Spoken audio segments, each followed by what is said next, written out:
Bem-vindos ao Tamanho Familiar, o podcast sobre as alegrias e desafios vividos nas famílias grandes. A nossa convidada de hoje é Inês de La Mata. Nasceu e cresceu em Lisboa, estudou num colégio internacional, o que lhe abriu os horizontes e a transformou num espírito curioso pelo mundo e uma vontade de ir. Formou-se em Gestão na Universidade Nova de Lisboa e abraçou o mundo corporativo, trabalhando na Procter & Gamble e na Google. Casada com o Pablo há 18 anos, pais de 5 filhos, viveram 8 anos em Londres e regressaram a Portugal pela família. Com 4 filhos nascidos e desafiada por uma amiga, fez um curso da Catequese do Bom Pastor que a levou para um novo rumo na sua vida profissional e pessoal. Em 2019, entrou num projeto criado por 2 amigos, a Kairos Montessori Catholic School, onde assegura a parte da gestão, recursos humanos, interação com as famílias e admissão de novos alunos. Vamos conhecer esta mãe de 5 e saber por que mundos é que andou. Bem-vinda, Inês. Obrigada. Começamos nas tuas origens, não é? Na tua infância. De que maneira é que a tua infância te tornou na pessoa que és hoje? Acho que teve um impacto significativo. Sempre me senti... Nasci em 1980 e sempre fui a primeira filha de 2 irmãos e sempre me senti uma filha amada. Minha mãe queria muito ter um filho que fosse rapaz e afinal veio a Inês. Mas sempre senti que fui uma filha desejada e uma filha muito amada. Tenho um querido irmão que se chama Manel Maria, que é 3 anos e meio mais novo do que eu, e juntos preservámos uma infância que nem sempre foi fácil. Os meus pais separaram-se quando eu tinha mais ou menos 10 anos, e acho que esse momento me ensinou, e o que veio depois, cresci talvez antes daquilo que seria natural para uma criança de 10 anos. Vivi a adversidade, se calhar um bocadinho antes daquilo que seria natural. Quando olho para os meus filhos, acho que eles ainda não passaram por algo equivalente, mas acho que isso me fez forte, me ensinou o valor da perseverança, me mostrou que a vida tem adversidade, mas que quando se supera a adversidade há muitas coisas boas que vêm depois. Ensinou-me também, eu diria, que o caminho se faz a caminhar. E que cada dia nasce novo, portanto um dia é difícil e o seguinte será melhor, e que aquilo pelo qual passamos, que é mais difícil, nos ajuda a conseguir fazer melhor no futuro. E portanto são aprendizagens do passado e o caminho é para a frente. E portanto, na verdade, acho que apesar da adversidade, tendo sido sempre muito amada, tive a convicção de que o caminho era para a frente e que aquilo era parte de quem eu era e o que me tinha acontecido, e que isso não era mau, tudo dependia do que é que eu fizesse daquilo. Portanto, pronto, foi uma realidade pessoal que me ajudou a formar. Depois, paralelo a isso, tinha um grupo espetacular na escola, tinha um grupo muito forte de amigos, e acho que isso também foi uma força grande para me apoiar em momentos que foram um bocadinho mais difíceis. E estiveram sempre lá. E continuam lá hoje. Portanto, e quais são as melhores memórias? Sim, 1 ou 2 memórias muito boas da tua infância que tu guardes. Ai, tenho tantas. Não sei se saberia dizer assim, subitamente. Lembro-me do primeiro dia de escola, com 4 anos, e com o sentido de perspectiva em que tudo era novo, não entendia a língua, mas rapidamente senti que ali tinha um grupo em que o entendimento era forte. E quando olho para trás... Sim, sem dúvida, porque as palavras não existiam. Sim. E hoje em dia olho para trás e muitas dessas amizades ainda são amizades muito fortes na minha vida hoje. Por isso, esse dia lembro-me de entrar na sala e de não entender nada do que me era dito, mas uma certa serenidade, apesar da mudança e de um capítulo novo. Mais coisas... As férias do verão eram sempre um highlight. Sempre estudei muito, mas com este grupo de amigos tinha imensos programas.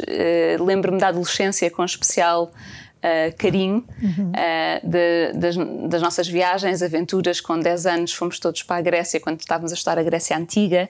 Depois, com 11, estávamos a estudar Roma Antiga e fomos para a Itália, sem pais, com aquele grupo da escola. E, portanto, as viagens acho que têm também uma memória especial, o que me foi ensinando do mundo, das culturas diferentes. E o que é que contribuiu para estar sempre no ir, não é? Porque dá-me ideia, pela história que tu vais contar aqui, que és bastante... vais, não é? Vais e experiencias, não é? Sim. Acho que o facto de, desde os 4 anos, ter estado numa escola que tinha pessoas de muitas culturas diferentes, fez com que isso fosse natural para mim. Foi um presente, no fundo, essa diferença, o acolher a diferença a todos os níveis, desde a língua, a cultura, a religião. Tive muito rodeada dessa realidade e acho que isso despertou em mim um interesse em quero saber mais, a força na diferença. E nunca procurei, acho eu, a homogeneidade. Sempre me senti confortável rodeada de diferença. E acho que isso é talvez a semente que fez com que ir para Erasmus, numa altura em que o Erasmus ainda era muito o princípio dos princípios, ou ir para Londres com 23 anos, ou ir para a África com 5 filhos, nunca a curiosidade supera qualquer medo que pudesse existir. Giro. E o teu marido, o Pablo, como é que se conheceram? O Pablo é um espetáculo, o meu Pablitos. O Pablo conhecemos há 21 anos, num jantar. Eu trabalhava cá em Portugal e fui a Madrid e organizei um jantar de amigos, e o Pablo era o amigo do amigo do amigo que não tinha sido convidado ao jantar e que era o único que não falava português. E foi o princípio de uma longa aventura que mudou a minha vida e que... Os frutos estão à vista. Sim, sem dúvida. Eu tinhas que perguntar ao Pablo a versão dele, mas quase não reparei, pelo menos nessa noite. O mais interessante veio depois, e houve um dia depois desse primeiro encontro em Madrid que aparentemente, de forma absolutamente uma coincidência da vida, que não acredito nessas grandes coincidências, e portanto acho que foi algo mais. Ele veio a Lisboa e coincidimos no mesmo lugar. Ele veio para me ver, eu nunca cheguei a responder, e estava a ir a uma exposição com os amigos e encontramos-nos.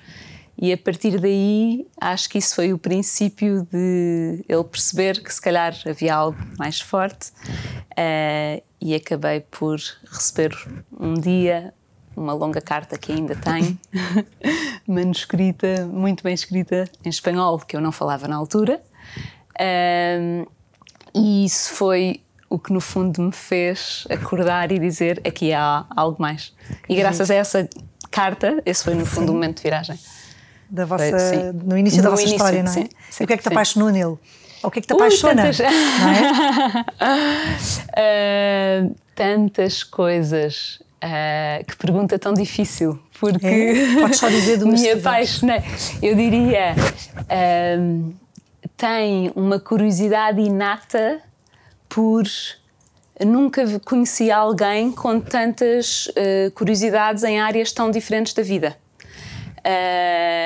É um learner permanente, e quando vai profundo, a uma profundidade que nunca me ocorreria. E portanto é super interessante porque sabe imenso de imensas áreas diferentes. Acho que o trabalho dele depois também o ajudou a cultivar isso. Hoje em dia é um chefe exímio, faz umas paellas deliciosas. Adoro o quão discreto é. Diria, a humildade é sem dúvida algo que me chama muito nele. É músico, planta hortas, é tão rico e depois tem aquele sentido de humor também espanhol, que também está sempre pronto para um bom programa. Portanto, em família tem sido espetacular, podemos acolher tanto com os talentos dele, utilizando os talentos dele. Muito bem. Olha, e sonharam com uma família grande quando casaram? Eu vim de uma família pequena. A minha mãe era uma de 8, o meu pai era filho único, e nós éramos apenas 2 irmãos. E sempre pensei, cresci a sentir que gostava de ter mais filhos do que apenas 2 filhos. Teu marido tem muitos irmãos, não é? Eles são 5, ele é o do meio de 5. E por isso, não sei, pensar 3, se calhar 4. Não refleti muito sobre o assunto, era os que viessem, mas mais que 2. Certo. Se me perguntasse, Inês, alguma vez imaginaste ter 5, dir-te-ia não. Mas foi acontecendo e acontece que, coincidência ou não, o Pablo também é um de 5 e nós acabámos por ter 5, 4 muito seguidos e depois um já mais separado, que foi uma experiência espetacular também, poder viver já numa fase diferente essa chegada de um filho e com o apoio e o carinho de todos os outros já um bocadinho mais crescidos. E portanto adoramos ter 5 filhos. E agora já duvido que venham mais. Olha, e quem é que é cada um deles? Cada um dos vossos 5 filhos, assim numa palavra.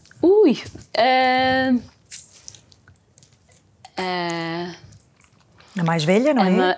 A mais velha, que nasceu em 2009, que é Mafalda, que faz este ano 15. Tem uma sensibilidade que eu não conheço em mais filho nenhum. Super observadora, lê todas as circunstâncias, emocionalmente inteligente, muito madura para a idade que tem. Isso é Mafalda, isto foi muito mais que uma palavra. Sim, mas assim sumariamente já percebemos quem é Mafalda, não é? A Carmen, dizem de fora que é a mais espanhola dos nossos filhos. Mais extrovertida, muito criativa, artística, adora cozinhar, adora convidar, adora receber, adora apresentar. E portanto há sempre uma coisa feita pela Carmen pronta para ser comida em qualquer altura do dia em nossa casa. Juntas também são muito musicais. Portanto, este foi um ano de grande música lá em casa. Tem sido Tocam ótimo. Instrumentos, elas? Sim. Tocam as duas piano, a Mafalda toca viola e a Carmen canta. Portanto, de repente, entre as duas deram-nos o prazer de ter desanimar aí mini... Sim, tem sido muito giro e tem sido uma descoberta mais recente. O Inácio é o nosso furacão, com um grau de carinho impressionante, mas permanentemente vulcânico. E tem sido uma aprendizagem espetacular criar a família serenamente ao lado do Inácio. Descobriu o rugby este ano, está completamente apaixonado e está sempre cheio de iniciativas, está sempre... O no-ir, a expressão que usaste no ir antes, o Inácio está sempre no ir e quando termina um programa, o seguinte já devia ter começado. Portanto, é difícil manter o ritmo que o Inácio deseja, mas mantém-nos a todos muito despertos. Isso é o Inácio. O Vasco, não sei se por vir logo a seguir ao Inácio, é engraçado porque é o outro lado dessa... complementa-se muito bem com o Inácio, ou seja, é muito pacífico, muito sereno, muito observador e portanto juntos e portanto atenua muito bem o furacão. É quase como se estivessem moldados para que juntos possam ser são os únicos filhos nossos que partilham um quarto e acho que aprenderam a conviver muito bem com as diferenças. Sim. Também toca piano, o Vasco é muito desportista, é um amor com os mais pequeninos, o Inácio também, são os dois, aliás, gostam imenso dos primos mais pequeninos, do irmão mais pequeno. E o Vasco, como a Mafalda, tem também um grau de sensibilidade é muito observador. Qualquer coisa que se perca em casa, o Vasco sabe onde está. Não interessa onde ficou, está sempre com o radar ligado. E o pequeno Simão, que chegou 5 anos depois do Vasco e com 10 anos de diferença da Mafalda, antes do país fechar com a chegada do Covid, foi uma maravilha de uma chegada já numa fase diferente, em que pela primeira vez já não tínhamos nenhum com fraldas e, portanto, receber o Simão foi uma experiência muito diferente de qualquer um dos anteriores. E tendo ficado os nossos filhos imenso tempo em casa com a chegada do Covid, foi um bebé que foi agarrado, desfrutado, abraçado por todos, com um carinho enorme. E se hoje perguntares ao Simão qual é que é o plano favorito, é fazer uma festa em casa. Ele, por ele, nunca precisa de sair de casa. Eu acho que esse tempo que passámos juntos, esses primeiros 2 anos de vida dele, marcaram muito. E, portanto, o Simão é talvez o nosso maior homem de família. É onde está a família, ele está bem. E, portanto, desde que os outros estejam, ele está bem. Muito bem. Então agora falando aqui um bocadinho do vosso percurso como família, não é? Que iniciou logo como namorados, aqui também para ficar aqui explicado.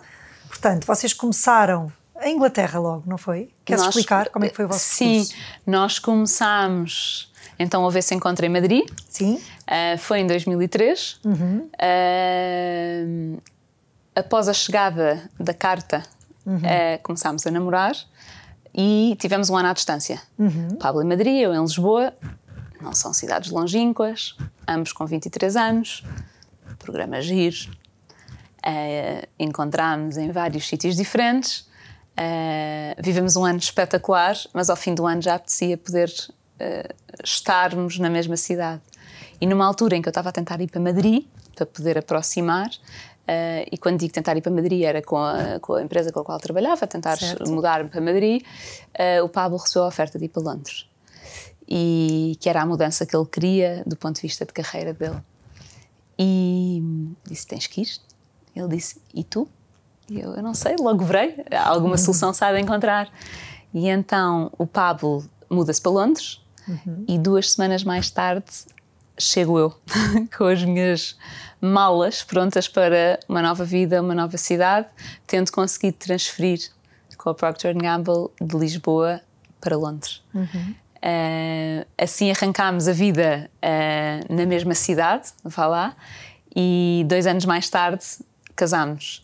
Foram 2 anos espetaculares. É muito diferente a pessoa estar remoto ou estar na mesma cidade, mas acima de tudo era o arranque da nossa carreira profissional, era o arranque da nossa relação, era a perspectiva de uma cidade grande, de imensas oportunidades, de imensas culturas diferentes, era um abrir de olhos, talvez tudo aquilo que o Colégio Internacional também me tinha preparado, de acolher a diferença. De repente lá estávamos nós numa cidade em que tudo é diferente. E onde existe muita diferença. Onde existe muita diferença e onde a diferença é bem-vinda e é acolhida e existe espaço para toda essa diferença, não existe o julgamento perante a diferença. E foram anos espetaculares de crescimento pessoal, de conhecimento mútuo, de oportunidades profissionais, uma cidade tão grande, um mercado tão grande. Tivemos ambos chefes ótimos nas companhias onde trabalhámos, culturalmente Londres é espetacular. E portanto foram assim uns anos muito, muito bons. Recordo, é difícil aterrar num país novo, uma cultura nova, a primeira vez que se vive fora de casa, sim, vivemos a diversidade, claro que sim, vivemos a diversidade quando chegamos, mas olho para trás e digo que maravilha ter ido para Londres com 24 anos, porque foi mesmo... abriu-se uma janela de oportunidade ainda num momento em que éramos muito novos, em que mudámos a nós, quando vários anos mais tarde voltámos de Londres já casados e com 2 filhas, essa mudança nada teve a ver. Portanto, fomos com a leveza de umas roupas e uns livros e assim mudámos. E quando voltámos... já tudo era diferente. Tudo tinha mudado na nossa vida e, portanto, poder viver esses anos também de liberdade e de comunhão e de superar desafios sem ter as famílias ao pé. Acho que isso foi... claro que há dificuldade em não ter as famílias ao pé, mas crescemos com isso. E crescemos com isso, cada um de nós, e crescemos com isso juntos. E eu acho que essa força depois já ninguém nos tira. Pois é mesmo. Quando voltamos já está connosco para sempre. Sim. Isso foi bom. E portanto, depois de Londres ainda passaram por Boston, não foi? Durante 3 meses? Sim, tivemos 8 anos em Londres. É interessante quando se é mãe, pai pela primeira vez, eu acho que surgem tantas perguntas, mas para nós tínhamos uma coisa muito clara em comum, que era, não imaginávamos neste caso as nossas filhas, Os filhos só chegaram mais tarde. A crescer em Londres. Quando ia crescer, na idade adolescente, não nos imaginávamos em Londres. Estávamos a adorar estar lá, não tínhamos pressa de sair, mas não nos visualizávamos 10 anos mais tarde lá. E por isso... porque para nós a família é muito importante. Eu acho, acima de tudo, por isso. E os avós são importantes, os tios são importantes, os primos são importantes, e quer queiramos, quer não, a distância geográfica, que sim é apenas um avião, mas há tantos momentos importantes que são vividos em família que nós faltamos e aos quais renunciamos quando estamos longe.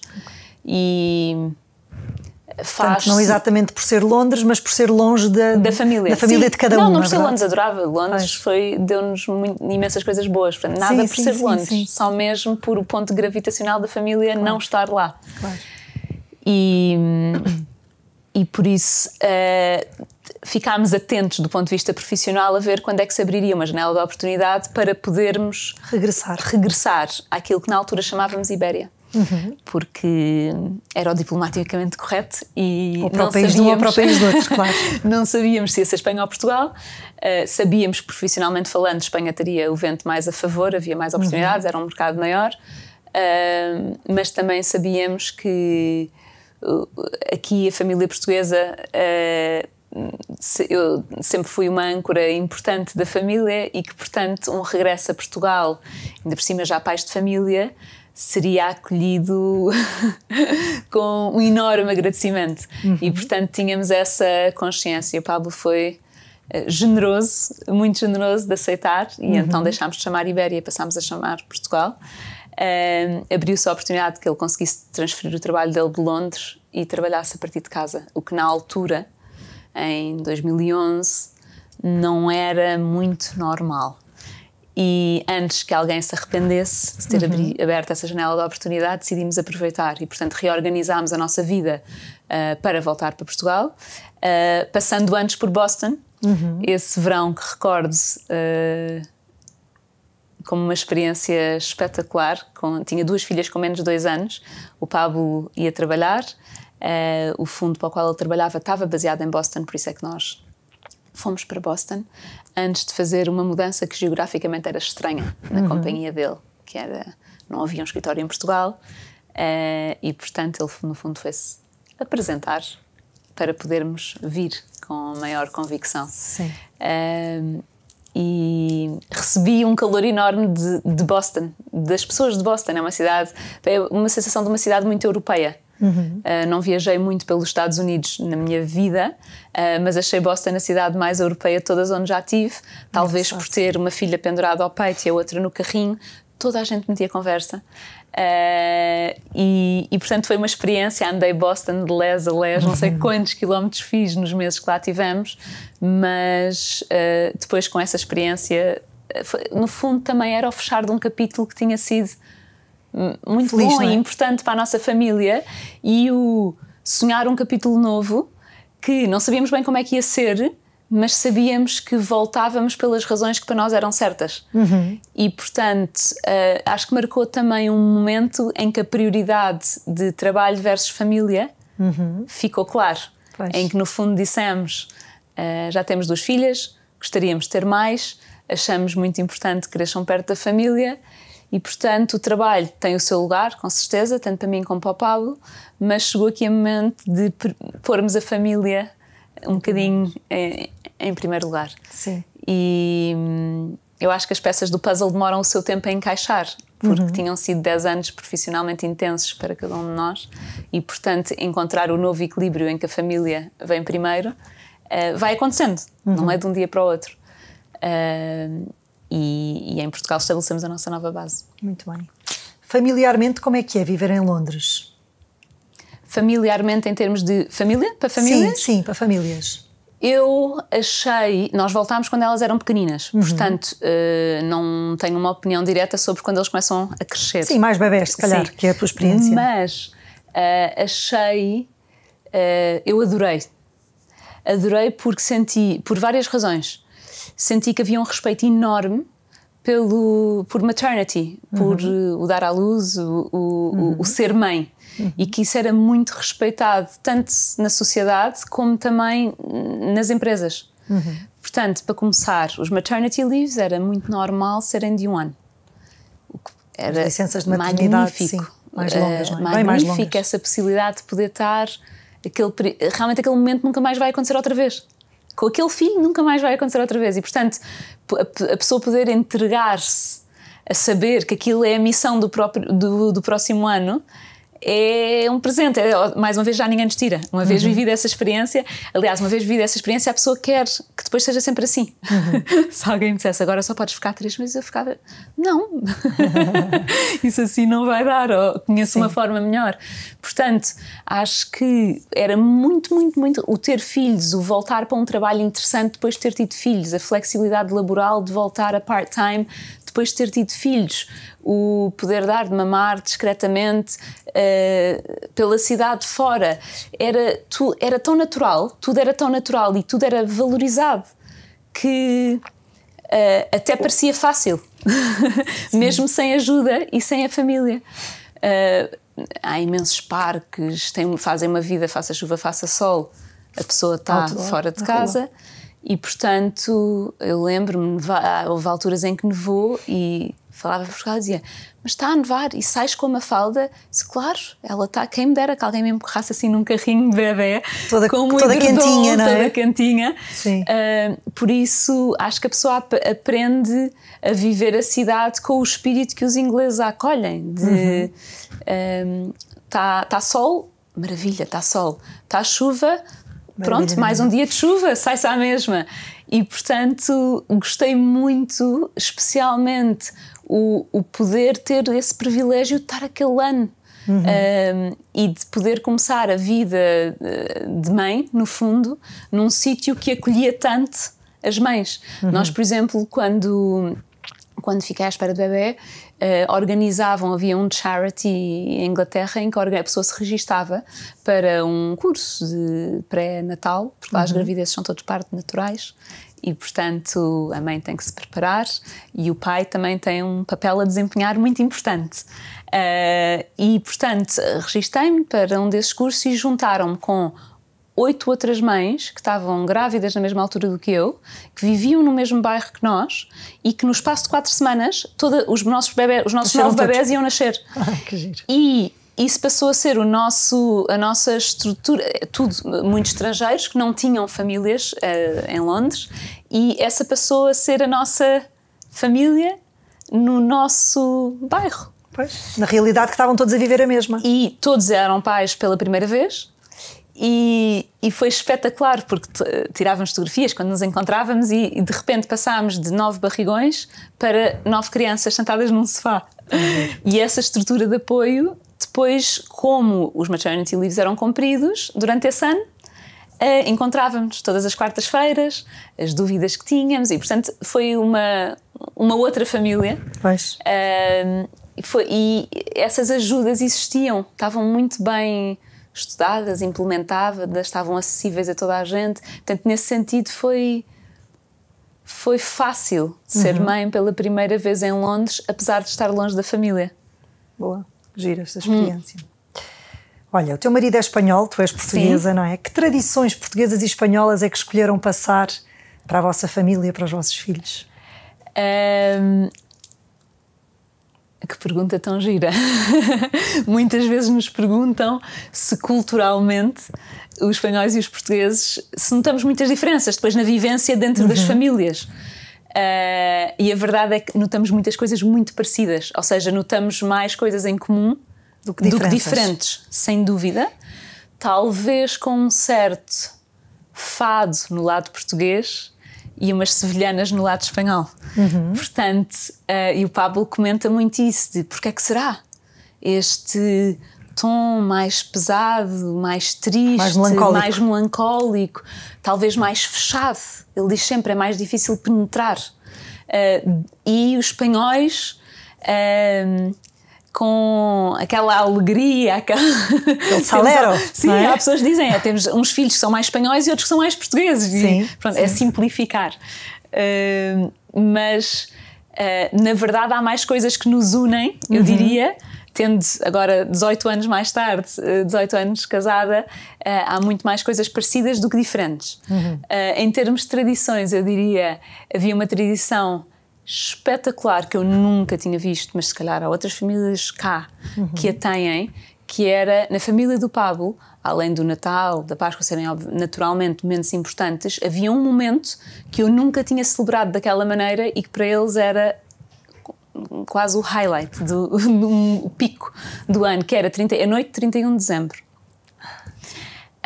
em que eu, à medida que fui crescendo, primeiro vivia em família e depois comecei a viver, de adolescente, comecei a viver mais como um programa de amigos. Sim, passagem de ano. Sim, passagem de ano, em amigos. E portanto não foi uma coisa que para mim fosse óbvio que ao crescer fosse uma celebração importante em família. E o Pablo, o meu sogro, é um de 11 irmãos. E portanto os tios não terminam nunca. Nós vivíamos em Londres, eu não conseguia apanhar os nomes, era cada vez que estava outra vez com eles havia mais sobrinhos que tinham nascido e havia uns tios muito generosos que abriam a casa no 31 de dezembro e que, não sei, nós éramos 120, 140, dependia do ano, era tipo uma boda. Sim. Eu a primeira vez que fui disse, não sabia que isto existia. E então era o momento de las uvas e o nascer do novo ano com a família nuclear e com a família, os vários núcleos da família, portanto, a grande família. Sim. Que foi assim uma coisa nunca tinha visto, não sabia que existia e estava tão enraizado, tinham sido tantos anos de fazer aquilo acontecer que mesmo os primos que viviam longe, no estrangeiro, tentavam estar.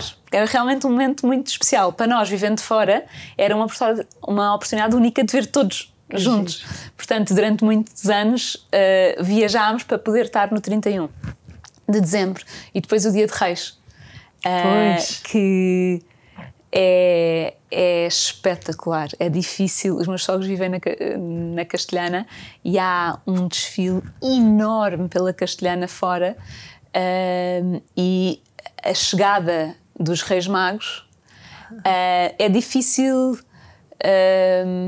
explicar, tem que se viver. Mas é uma festa enorme, enorme, enorme. E é a festa das crianças e, portanto, é a festa das famílias. E é bonito até porque os presentes saem do Natal. Pois. E o Natal celebra-se como o Natal e os reis é que trazem os presentes. Que faz sentido. Que faz sentido, mas que depois, vivendo nós em Portugal, causa os seus desafios. Porque dia 6 de janeiro os meus filhos já tinham sempre escola. Pois. E, portanto, a festa que é em Espanha, a noite dos reis, a chegada dos reis, o descobrir o que é que os reis deixaram, o preparar a fruta e o sumo para que os camelos dos reis possam tomar. Nós ainda vários anos no Estoril ainda deixávamos a mesa preparada, que era para quando os reis chegassem, tinham que poder alimentar os animais. Sim. Então há toda uma tradição da preparação para a chegada dos reis. Depois nunca se vê a chegada dos reis porque estamos a dormir. Certo. Portanto, é a manhã seguinte que é a emoção absoluta. As primeiras vezes que eu vivi isso em Espanha, disse, isto é uma maravilha, porque não temos isto em Portugal. Eu diria que essas são talvez as duas que em Portugal eu não tinha. Sim, vivemos de maneira diferente. Não tinha vivido nenhuma nem outra. E que são enormes festas em família. Que giro. Mas que tem sido difícil manter. O 31 tem sido mais fácil, tentamos viajar e estar. O dia 6 é difícil ser contra a cultura. Aqui o Natal é o Natal e depois tens toda uma família portuguesa também, e tem toda não é? Uma família portuguesa e vivemos cá e, portanto, preservar o lado espanhol em solo português não é sempre linear. E o que é que fazem no Dia de Reis cá? No Dia de Reis cá depende de quando calha. Quando eles eram mais pequeninos, ficávamos em Espanha. Pois. E voltávamos mais tarde. E foi ótimo e alguns ainda guardam memórias do Dia de Reis em Espanha. À medida que foram crescendo, aperceberam-se também que os reis não chegam nessa noite. Já chegaram, mas já não. E fazemos um pequeno almoço especial, ou no dia de Reis ou no primeiro sábado a seguir ao dia de Reis. Pois. E, Aqui a ver e depois há assim outras coisas espanholas, entre as paelhas, durante muito tempo, ao domingo o pequeno almoço era sempre churros. Quem faz? O Pablo, feitos artesanalmente pelo Pablo, com uma máquina que deve ter para aí 50 anos, que parece assim uma coisa vintage, antiga, que já deve ter mesmo 50 anos.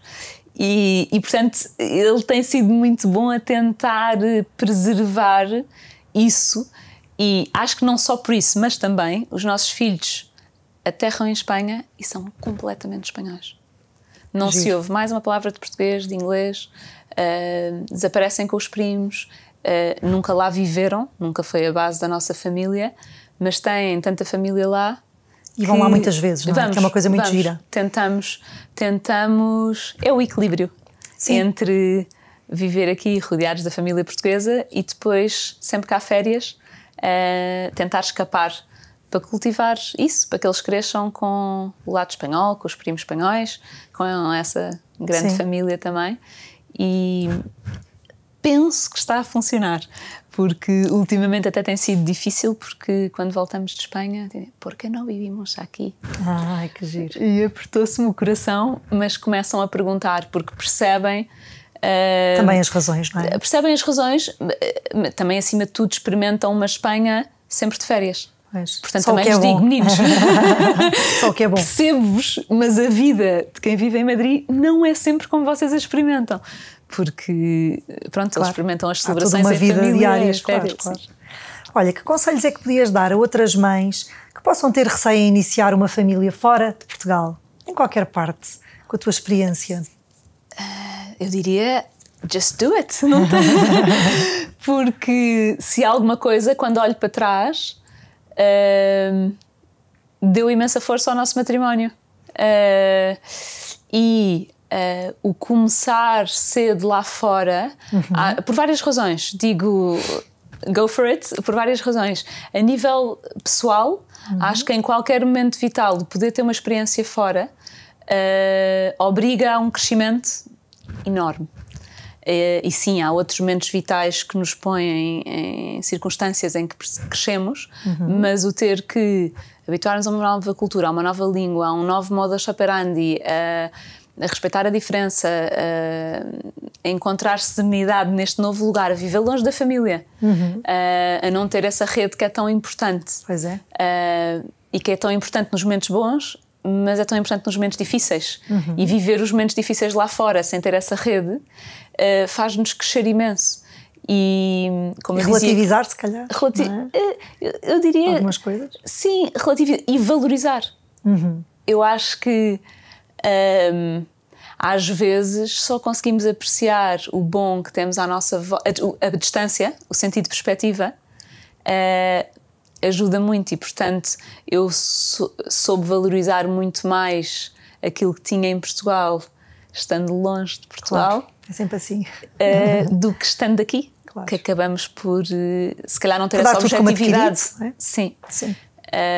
Por isso, do ponto de vista pessoal, por certo. Isso. Do ponto de vista profissional, é sempre uma viagem tão rica. Tive a sorte, fui para um mercado grande com muitas oportunidades e, portanto, foi muito bom a primeira década que a pessoa está a trabalhar, estar num sítio com ótimos chefes, com oportunidades que se vão abrindo. Pois. É bom. É um presente, não? Mas mesmo que seja um mercado pequeno, menos oportunidades e só nessa diferença faz-nos crescer. E por isso, e cria um espaço, eu não sei,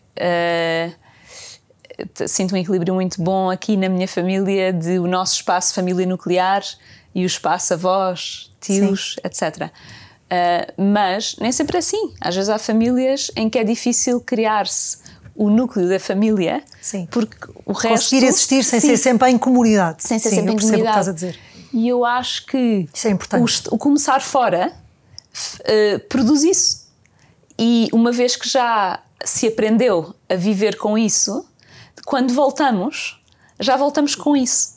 E portanto eu acho que o equilíbrio que se consegue no regresso é melhor do que aquele que se tinha antes de ir. Pois. Ou pelo menos eu senti Boa. isso assim. Então, é um go for it, sem dúvida. Ao longo destes 18 anos, em que passaram parte do vosso tempo fora, como é que arranjaram tempo para os dois? E com filhos pequenos, é verdade? Primeiro, o Pablo era sempre quem nos lembrava do quão importante isso era.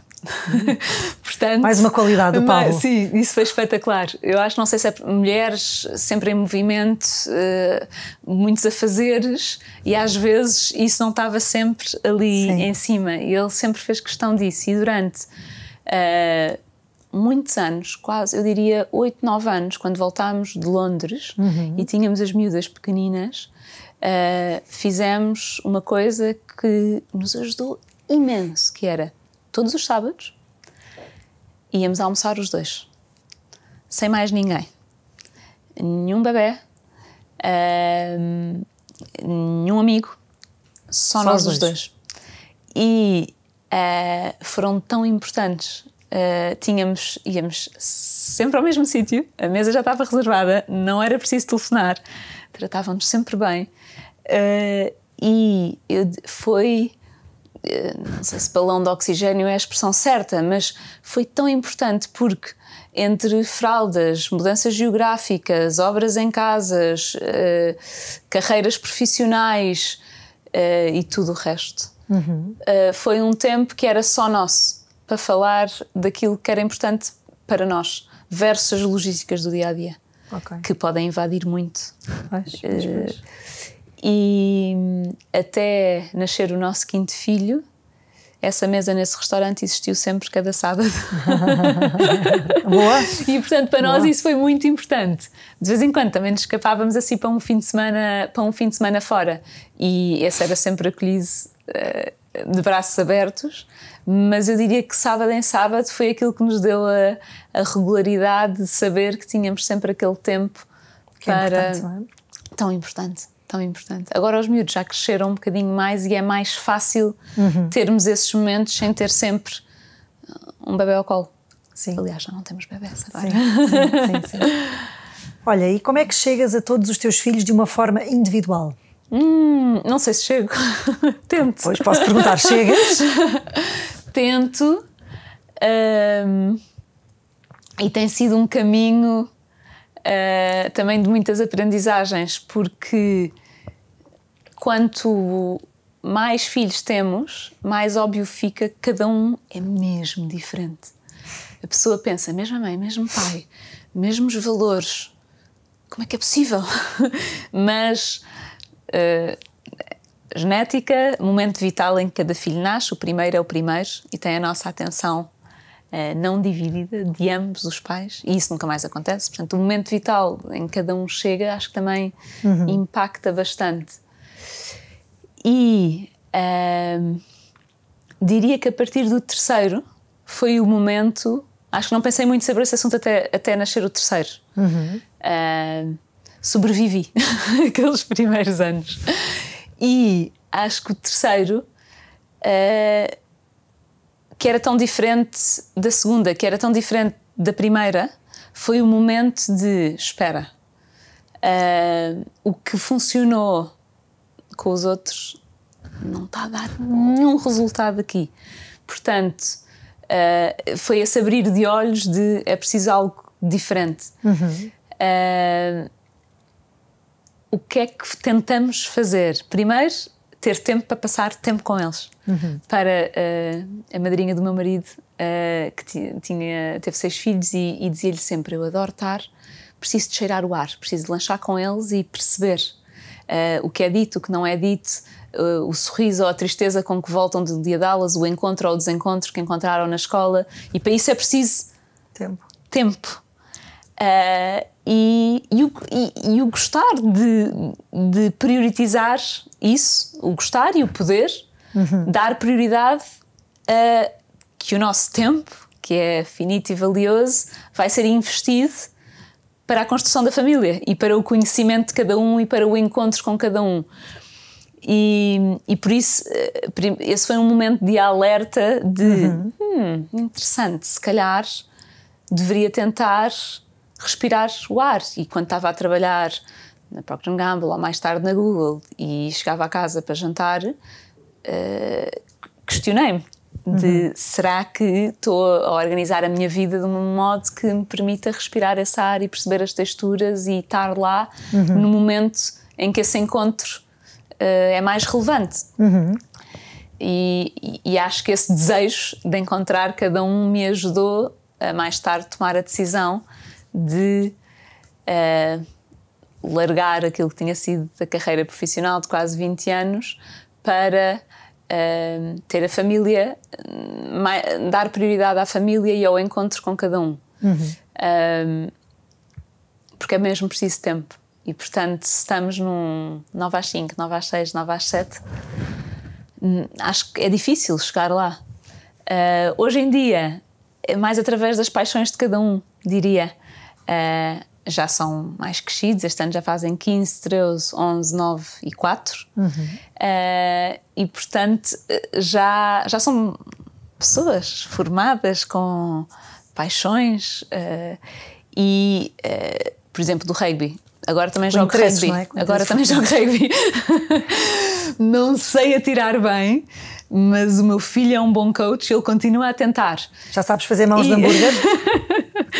Eu não sei como é que se chama nenhum passe, mas ele, com muita paciência, tenta. Sim, é uma maneira de proximidade também, naquele momento com ele só, não é? Os que cozinham, os que gostam de cozinhar, estou por ali. Estou sempre pronta para provar uma bolacha com chocolate mal eles acabaram de fazer, a minha opinião, para provar os diferentes ingredientes. Se calhar os que são mais musicais ou mais introvertidos, apareço no quarto deles no momento em que se vão deitar, deito-me na cama com eles, conversamos, surge com tempo, as boas conversas surgem. Pois. Sem tempo é difícil. É difícil. Mas eu diria que hoje em dia é mais através das paixões. Mas é mesmo fascinante como é que eles são tão diferentes. Sim, sem dúvida, é verdade. Em relação às vossas prioridades que tu e o Pablo tiveram, que prioridades é que escolheram como família?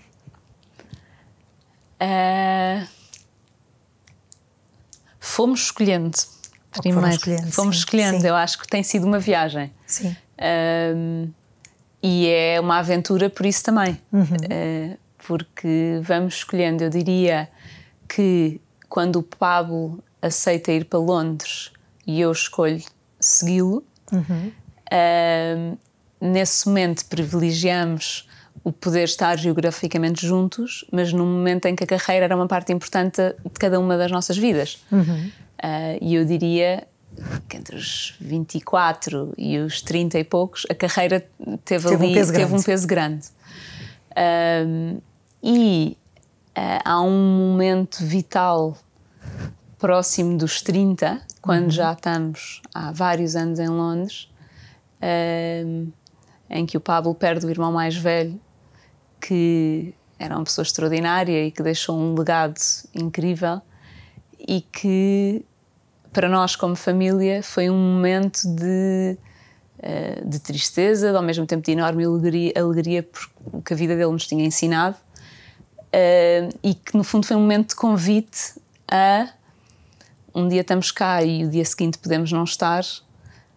Qual é que é o nosso propósito e a que causas entregamos a nossa vida? Temáticas que a mim e Inês me pareciam muito importantes, mas densas. Tinha 30 anos. E o Pablo, Inês, o nosso propósito. Inês, a que causas entregamos a nossa vida. E numa altura em que eu ainda não estava completamente preparada, ainda éramos muito novos, tínhamos acabado de ter 2 filhas pequeninas, estávamos no meio da nossa vida corporativa em Inglaterra, mas ele não desistiu. E eu diria que o princípio da década dos 30 foi um momento em que essa pergunta não se foi embora. E desde então temos estado a responder a prioridades diferentes e a tentar redirecionar as nossas vidas, cada um individualmente e os 2 em conjunto e em família, para causas com um propósito que fale mais com o nosso coração do que as vidas anteriores. E tem sido espetacular fazer esse caminho juntos, porque no fundo também nasce uma pessoa nova, nascem pessoas novas nessa busca de propósito. E nascem projetos novos, e nascem prioridades novas, e se Deus quiser nasce um pequeno legado, e os nossos filhos veem isso, não é? E crescem com isso. E talvez a pergunta mais feita lá em casa: porquê é que a mãe saiu da Google? Porquê é que a mãe saiu da Google? Não percebem, não aceitam, não. E saí, e estou mais feliz agora. E foi um capítulo espetacular da minha vida, e estou super agradecida, mas tudo tem o seu tempo. Sim. E as prioridades vão evoluindo, e tem sido uma aventura espetacular, tem sido muito, muito bom. Então conta lá um bocadinho esse teu novo projeto, onde estás agora. Sim. É novo? É mais ou menos recente, não é assim tão novo? Mas... Sim, já não é um bebê. Pois, já é uma criança, já caminha, se calhar. Já não tem fraldas. Então, tinha nascido o meu quarto filho há não muito tempo atrás, e recebo um telefonema de uma grande amiga minha de infância, que diz: Inês, consegui que viesse cá uma senhora dar o curso da catequese do Bom Pastor, queres vir? E eu estava na Google na altura, estava na minha própria viagem de fé, nunca tinha sido catequista, não tinha planos para ser catequista. Disse: diz-me quando é que isso é, dá-me as datas, dá-me... E ela disse: segunda a sábado, 9 às 6. Desligo o telefone e penso: completamente incompatível com a minha realidade do dia-a-dia. Segunda-feira às 9, estou na Google, e tenho os meus 4 filhos, o mais novo estava doente, e portanto não me parece haver grande compatibilidade. E não sei o que é que aconteceu dentro de mim, que ocorreu-me: e se eu tirasse uma semana de férias? E assim foi. Tirei uma semana de férias, foi das melhores semanas da minha vida, e foi das semanas que mais mudou a minha vida também, eu diria, agora olhando para trás. Fui ao dito curso da catequese, liderado por uma formadora espetacular, uma mulher que tinha 70 anos na altura, mãe de 6 filhos, tinha casado com um diplomata, portanto também tinha tido uma vida muito internacional, e no fundo eu senti-o como uma espécie de um retiro. E no fim, nós, para agradecer a generosidade dela ter vindo, ela vivia na Alemanha, dela ter vindo da Alemanha, estes amigos convidaram-na para jantar, e eu e o Pablo fomos também. E no jantar há um momento em que surge o agradecimento por ela ter vindo. E agora o quê? Mas e agora o quê? Pronto, segunda-feira voltamos para as nossas vidas. E ela responde: Now you open a school. E esta amiga, não é? Sim, esta amiga, que somos amigas de infância da mesma escola, de uma escola grande, que já existe há mais de 100 anos, olha para mim assim na diagonal, na mesa, com um olhar de: esta está completamente maluca, não, isto não vai acontecer. E isto foi fevereiro, e em setembro desse mesmo ano nasceu a primeira sala. Estes amigos são muito aventureiros e lançaram-se de corpo e alma. Na Kairos, na Kairos, com 11 crianças. E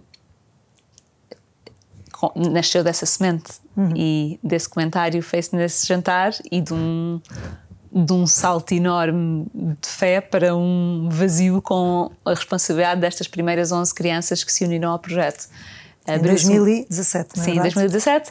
Okay. Abriram a primeira sala, que era uma sala dos 3 aos 6 anos, porque Montessori funciona com idades várias. Ele pretende replicar aquilo que é a família, com irmãos de várias idades, e portanto as crianças dos 3 aos 6 anos convivem no mesmo espaço físico, com objetivos curriculares diferentes, mas no mesmo espaço físico.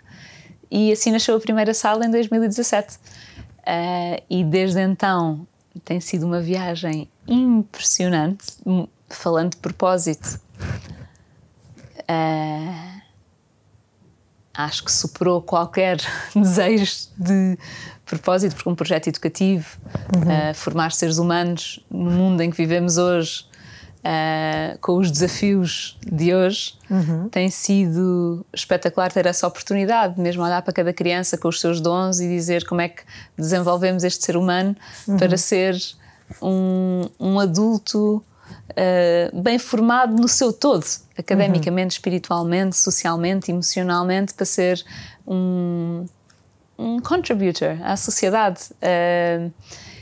E, portanto, tem sido incrível, tem sido exigente, muito exigente. Nem eu nem a Cândida vínhamos do mundo de educação, portanto, é um mundo novo para nós.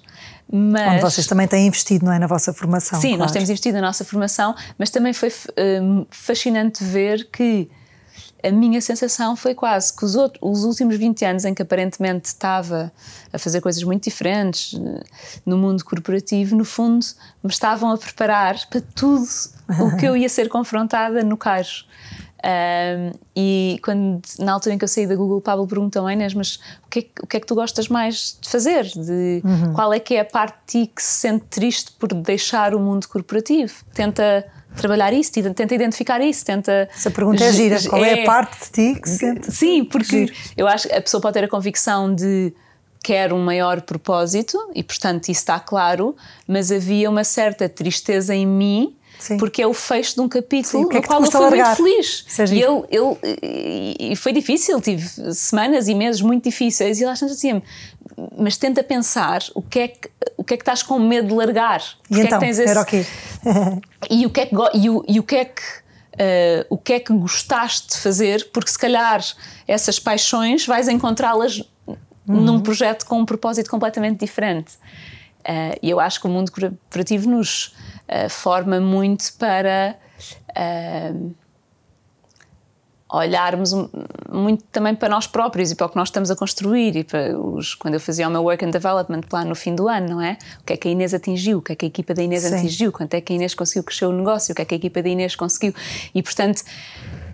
Enfim, é o currency of the world, é o mundo, mas não é o mais importante, não é o mais importante. E eu tinha noção disso, e quando ele me dizia: mas o que é que gostas mesmo? Eu disse: olha, eu gosto de resolver problemas e adoro trabalhar com pessoas. E é o que fazes agora, não é? E uma escola... acho que uma startup, não é? Como qualquer projeto, construir é difícil e, portanto, um projeto que se constrói não é sem dificuldades e vão-se superando e cada dia se superam. E uma escola é feita de pessoas. Os alunos, as famílias dos alunos e o talento que contratamos para poder guiar estes alunos e estas famílias. Portanto, aterrei, segundo o Pablo, num projeto que foi... tudo o que eu queria, só que eu não sabia. Olha, só aqui para ficar dito e resumidamente, quais são as principais diferenças entre a pedagogia Montessori e o ensino tradicional? Eu diria que, bem, só 30 segundos sobre Maria Montessori, porque ajuda a entender as diferenças. Maria Montessori era uma mulher médica, a primeira médica a doutorar-se em Itália, portanto super avançada para aquilo que foi a altura em que ela viveu, e muito observadora. Isso vinha do seu lado cientista, mas também uma mulher com uma fé enorme, e olhava muito para cada criança com base nos dons da criança. E, portanto, olhava para cada criança como única. E não entendia porque é que a escola convencional era o único momento na vida de um ser humano em que nos estratificam por ano de nascimento. Que em nenhum momento mais na nossa vida isso nos acontece. Na escola acontece-nos, mas vamos jogar um desporto, não acontece. Estamos em família, não acontece. Um dia começamos a trabalhar e podemos gerir pessoas mais velhas que nós, mais novas que nós, temos pessoas de todas as idades, vamos a um evento e encontramos pessoas de diferentes idades, e portanto ela sentia que a escola convencional nesse sentido não era um reflexo daquilo que era a vida verdadeira, e que se a escola deve ser um lugar de preparação, de preparar o ser humano, todo o ser humano, quando eu digo todo, digo social, emocional, espiritual, físico e académico, porque acho que hoje em dia pensamos escola, pensamos académico, mas ela olhava muito para esta criança completa, então cada criança deveria ter um plano individual que seja construído a partir dos seus dons e dos seus strong points e que a estique e a forme à velocidade que ela conseguir ir tão longe quanto ela puder. Portanto, o que é diferente entre Montessori e o sistema convencional? Cada criança tem um plano individual. Portanto, entra-se numa sala Montessori e se a sala tiver 30 crianças, podem estar 30 crianças a trabalhar em coisas diferentes.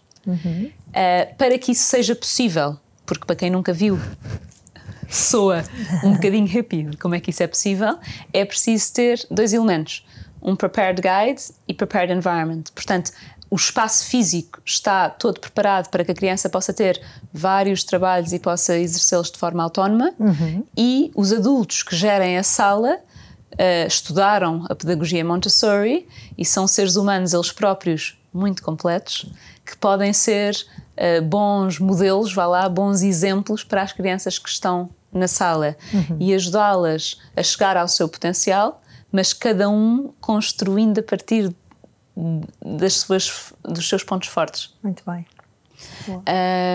Serve qualquer criança?